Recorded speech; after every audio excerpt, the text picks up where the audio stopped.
Oscar Villamil is the owner of Raxo Gallery, and we opened this space with a show in 2015 in April. April 1st. April 1st. And Mascara Carton was one of the two key images or figures that we were presenting. That one was in the archival cardboard with titanium paint. And the one that was the one that caught my eye once I went to Miguel's studio, which was Mascara Acrílico, which was a piece that we were very fortunate to place in a residence in Boca Raton, Florida. So those two pieces were the key elements of the exhibit. That was the next step of Miguel's going from the bronze castings into the new, more topographical images. Figures. So that's the relationship that was forged at that point, and it has been carrying on with both the castings and the topographicals.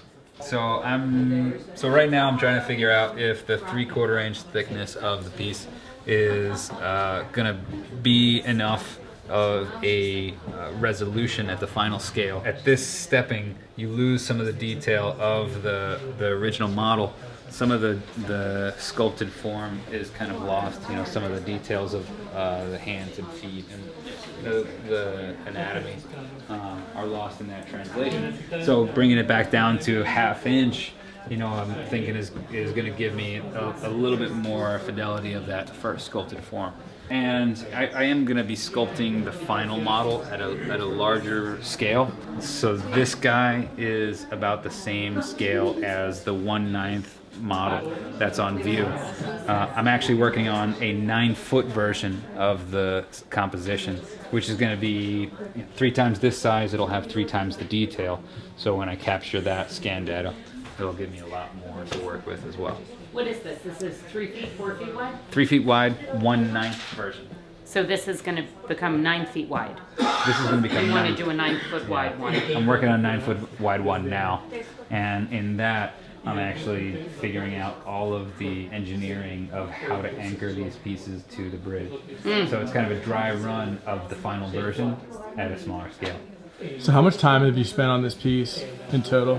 I've been working on it for 2 years, but at first it was like, you know, a lot of brainstorming, multiple different directions and ideas. And once we started to focus on this kind of final design, it started to speed up a lot more. I don't know how many of these I'm going to make in my lifetime in Philly, and you know, I wanted to do it right, and I wanted to take my time with making not just pushing things, rushing things along, really sitting with the design in multiple stages, and working out all those details. Yeah, well, it's funny because the first version was something that I thought was really impactful. You know, it was a completely different message, I think, in the piece, and it was very kind of centered around the grouping of the figures itself. And the scale to the environment wasn't really as impactful as the final iteration. So while the kind of initial composition I think was really compelling for me, it was like really interesting for a design or the kind of interrelation between those figures. I think that when I tried to see it in space and tried to see it within the context of that streetscape, it didn't have as much of an impact because the scale was out of proportion, which kind of that then steered us towards this topographical construction pattern, which allowed me to get the scale to have the impact at the kind of distance that it needed. That first little spark of a project is something where you fall in love with, and there's that excitement connected to those like initial like leaps as you're like fine tuning, and you're kind of polishing this thing, and all those hours of polishing it, you look back to kind of that first little study, and you're like this little sketch right here. And it's like so rough and simple, and the energy is right there. But that's kind of that's the step that kind of took me towards the final composition. I ended up casting bronzes of all of the original models. The first little sketch was in wax. It wasn't even a clay model. It was just a small, tiny kind of blob of figures all interconnected. and that's a one-of-a-kind casting. You know, it's not something that could be replicated. I wanted to see how strong the translation of that modeling would actually make it to scale at the final 15-foot tall figure. And you know, you lose a lot. Some of those details in that hand and that face are kind of like really muted. Definitely taught me that I needed to make bigger models. Oh, you can check it out. It's the first one that was authorized by the city. It was a 12-inch model, and it was that was a clay studied at 1/30th the final scale, just, you know, trying to understand what that new composition, bigger scale figures interacting with that bridge would look like. It was fun, it was loose, it was a lot more gestural.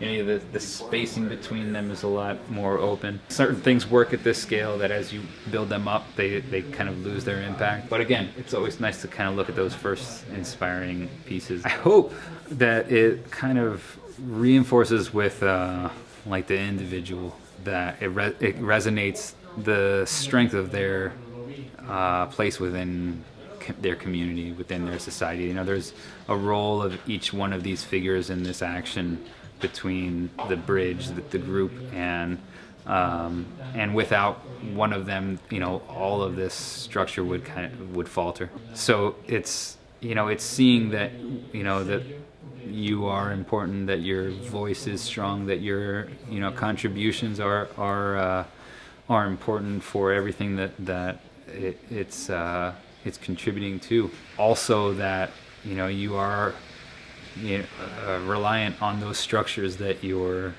working towards. So what's interesting about these figures is they're both simultaneously reliant on that bridge for their purpose, but you know, they're actually going to be suspended from it.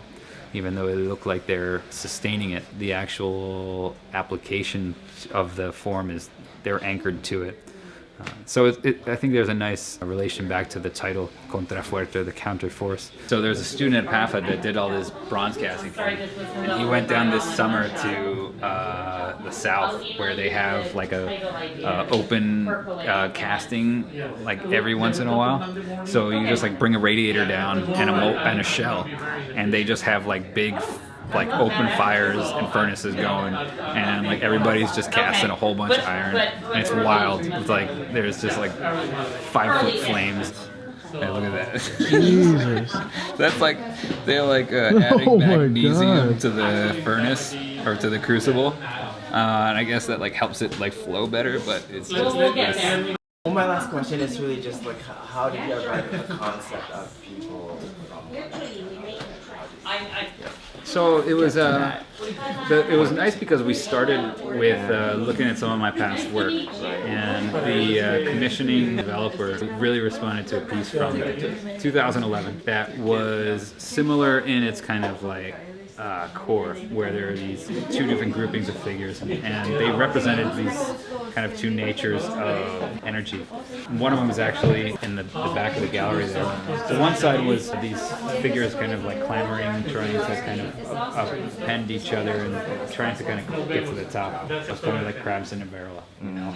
The other kind of opposite dynamic were these figures that were all working in unison, kind of supporting each other, helping this kind of group effort to sustain each other. And that was kind of the message that really resonated with the client. So we started with that, and it's kind of like my monument to you know, community. The one that's on the back there is the kind of more aggressive of the two sides. People trying to beat each other out to the top. The other, and it's actually in the presidential suite at the Logan Hotel. It's no longer on view, but I have like a little tracing of it in the window back there, because I thought it would be nice to have like some of that past work, like the, you know, where the start of it all was. You know, all of these are different kind of variations of you know, that theme down the line. All these different drawings and models and sketches and stuff. I need to find the right balance of the amount of material and the machine time. So basically, if I can balance how long I'm going to spend cutting it for the balance of what I'm saving in the machine, in the material thickness, you know, that's where I'm like doing all. So I have to actually do a dry run of figuring out all of the cross sections at both thicknesses. So these are real world artist problems. You know, Yeah, it's it's not like- as I have if this to- is the execution and the production of Yeah. an oversized.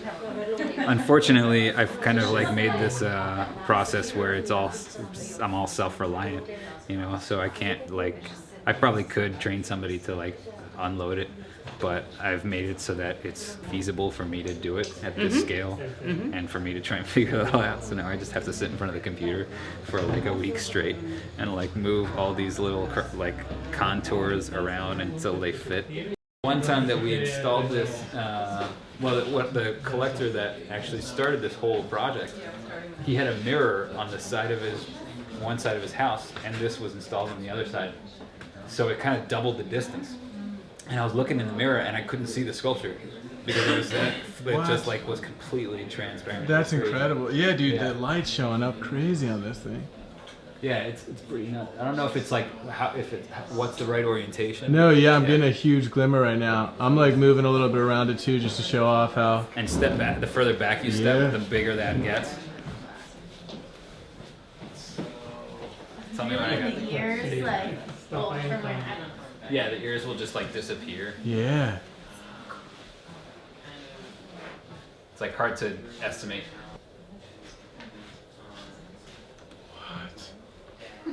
Oh my god.